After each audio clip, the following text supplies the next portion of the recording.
জুবিন গাৰ্গৰ যি দোষী তেওঁলোকে নিৰ্বাচনৰ পূৰ্বে ন্যায় পাব।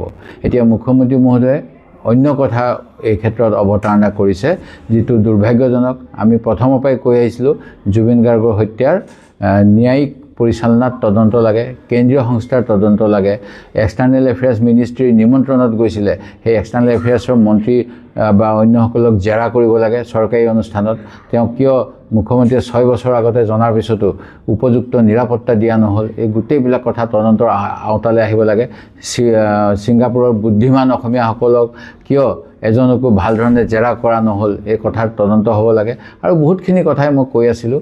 শেহতীয়াকৈ মই জুবিন গাৰ্গৰ যি হত্যাৰ গোচৰৰ আদালতত ন্যায়িক প্ৰক্ৰিয়া চলি আছে, তাৰ কেনেধৰণেৰে চৰকাৰী পক্ষই কথাখিনি ৰাখিছে আৰু কি কি হৈ আছে, এই গোটেইবিলাকৰ দৈনন্দিন চৰ্চা এক ইণ্ডিপেণ্ডেণ্ট নিৰপেক্ষ নাগৰিকৰ মঞ্চত আলোচনা হোৱাটো বিচাৰোঁ, যাতে চৰকাৰী পক্ষৰ যি ভুল ক্ৰুটি সেইখিনি অসমৰ ৰাইজে অৱগত হয় আৰু কোনো সদাশয় ব্যক্তিয়ে তাৰ প্ৰতিবাদ কৰিব বিচাৰিলে আদালতত যাতে সেই জুবিন গাৰ্গৰ যি দোষী তেওঁলোকে নিৰ্বাচনৰ পূৰ্বে ন্যায় পাব।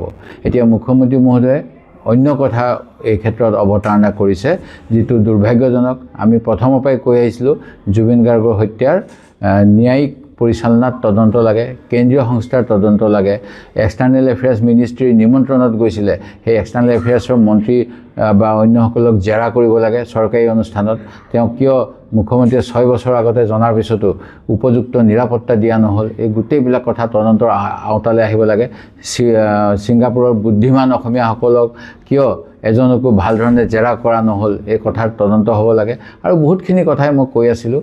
শেহতীয়াকৈ মই জুবিন গাৰ্গৰ যি হত্যাৰ গোচৰৰ আদালতত ন্যায়িক প্ৰক্ৰিয়া চলি আছে, তাৰ কেনেধৰণেৰে চৰকাৰী পক্ষই কথাখিনি ৰাখিছে আৰু কি কি হৈ আছে, এই গোটেইবিলাকৰ দৈনন্দিন চৰ্চা এক ইণ্ডিপেণ্ডেণ্ট নিৰপেক্ষ নাগৰিকৰ মঞ্চত আলোচনা হোৱাটো বিচাৰোঁ, যাতে চৰকাৰী পক্ষৰ যি ভুল ক্ৰুটি সেইখিনি অসমৰ ৰাইজে অৱগত হয় আৰু কোনো সদাশয় ব্যক্তিয়ে তাৰ প্ৰতিবাদ কৰিব বিচাৰিলে আদালতত যাতে সেই